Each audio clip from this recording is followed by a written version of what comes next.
Yeah, she's already walking out on it. I'll help you too if it's good. Oh, all right. Hi, everybody. I personally do not have anything new or fancy to say about love. I am, like Sarah, the perpetually single friend. But that's okay, because today's speech isn't about love. Personally, my love language is lighthearted, friendly bullying, so I can't imagine saying anything nice to these two spaces, so I'm not. I'm talking y'all, okay? And anything that I do say that is nice, strictly hypothetical, okay? I'm going to strike it from the record later. Okay, but yeah. These two, they never looked at me as an expert at love, so it's understandable why I don't have much wisdom on it. What I am well equipped to speak on, I'm so happy to stand here and yap to you all about it, is friendship. These two have been really great friends to both me and to everybody around them, and I love that for all of us here. That's why we're here, right? I think it's an underappreciated connection that many people will ignore and often neglect in favor of things like romantic love, and these two didn't do that, and I appreciate that for them. It pains me because friendships are our community. They're all that the people around us we share our joy, our sorrows with. We invite to big occasions like this because we want to have any excuse to be together, to share love, right? It's beautiful, and I think that these two did an amazing job not only upholding their friendships with us, but also in taking their friendship and building a relationship on top of it. I first met Deanna back at St. James Catholic Church. For Sunday school, which if many of you haven't gone, it's basically a tiny pocket of people that you see like once a week and learn about religion and act in weird Christmas plays and do weird fun stuff together. And there's not really much for socially awkward elementary and middle schoolers to talk about, so we didn't.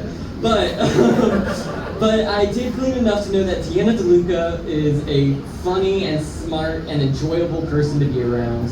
And that's what we in the biz like to call a cool nerd, okay? She's cool, she's a nerd, and I mean that in the most loving way.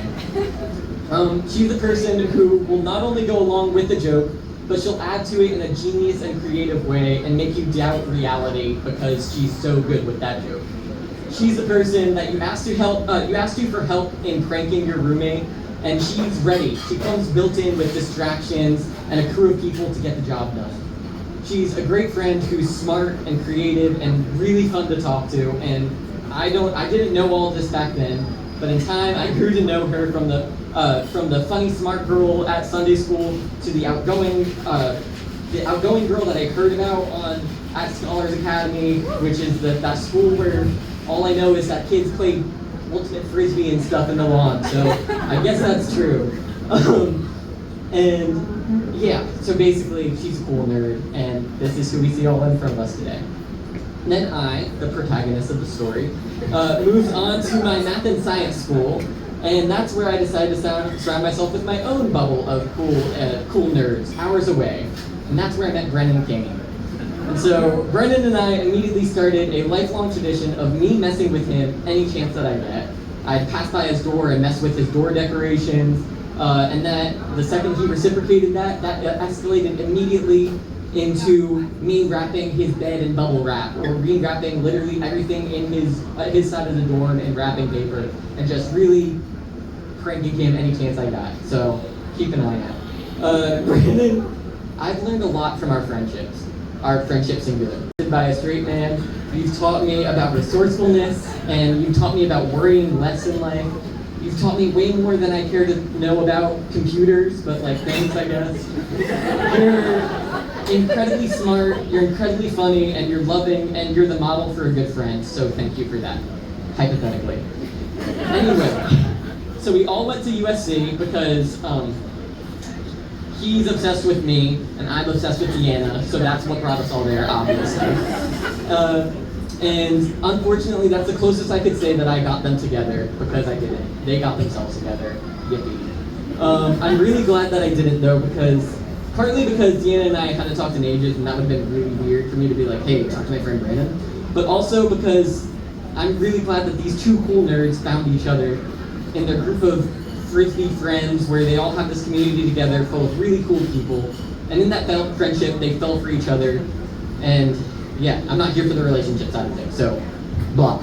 Their friendship though, great, because I'm here because Deanna, this girl I knew back in elementary school, became the perfect accomplice that I wanted to mess with Brennan with by signing him up for Scientology newsletters at his new apartment.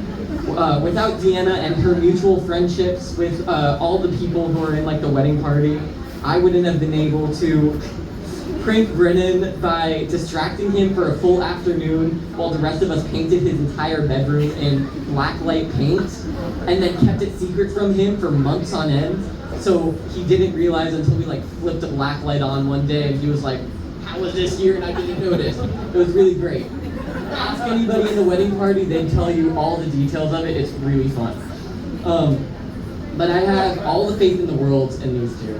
Not because of their relationship is better or different than anyone else, but because I see so much of their friendship poking through in it every single time that I interact with them. I admire that they're confident and happy with who they are together as well as they are separately. I'm really excited to get more postcards about life updates from you in the years to come, because I love you. Hypothetically, thank you. Deanna, I built up a really good prank repertoire with this dude, okay? This is a reputation that I hope you'll be able to upkeep, and I have every trust that you can. My one thing that I ask of you is don't inflate his ego too much. He doesn't deserve it. He's also the smartest person in the room, which means he can never know that, okay? Keep him on his toes and give him all the enrichment that he needs. Brennan, keep appreciating her for the cool, interesting, beautiful, hilarious girl that she is and always was. I'm glad that you've given me a second chance at getting to know her, because now that I know the adult version of her, I can see she's so much cooler and smarter and funnier than you. I mean, than I ever thought that she would. For both of y'all, don't forget that no matter what, you guys are friends first. I love that for y'all. Thank you.